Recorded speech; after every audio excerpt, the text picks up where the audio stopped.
സങ്കീർത്തനം 142. ദാവീദിന്റെ ഒരു ധ്യാനം. അവൻ ഗുഹയിലായിരുന്നപ്പോൾ കഴിച്ച പ്രാർത്ഥന. ഞാൻ യഹോവയോട് ഉറക്കെ നിലവിളിക്കുന്നു, ഞാൻ ഉച്ചത്തിൽ യഹോവയോട് യാചിക്കുന്നു. അവന്റെ സന്നിധിയിൽ ഞാൻ എൻ്റെ സങ്കടം പകരുന്നു. എൻ്റെ കഷ്ടത ഞാൻ അവനെ ബോധിപ്പിക്കുന്നു. എൻ്റെ ആത്മാവ് എൻ്റെ ഉള്ളിൽ വിഷാദിച്ചിരിക്കുമ്പോൾ നീ എൻ്റെ പാതയെ അറിയുന്നു. ഞാൻ നടക്കുന്ന പാതയിൽ അവർ എനിക്ക് ഒരു കെണി ഒളിച്ചു വെച്ചിരിക്കുന്നു. വലത്തോട്ട് നോക്കി കാണണമേ, എന്നെ അറിയുന്നവൻ ആരുമില്ലല്ലോ. ശരണം എനിക്ക് പൊയ്പോയിരിക്കുന്നു. എൻ്റെ പ്രാണനു വേണ്ടി ആരും കരുതുന്നില്ല.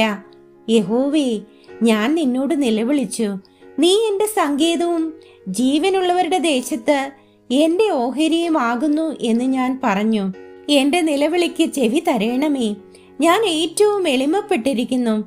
എന്നെ ഉപദ്രവിക്കുന്നവർ എന്നിലും ബലവാന്മാരാകയാൽ അവരുടെ കയ്യിൽ നിന്ന് എന്നെ വിടുവിക്കണമേ.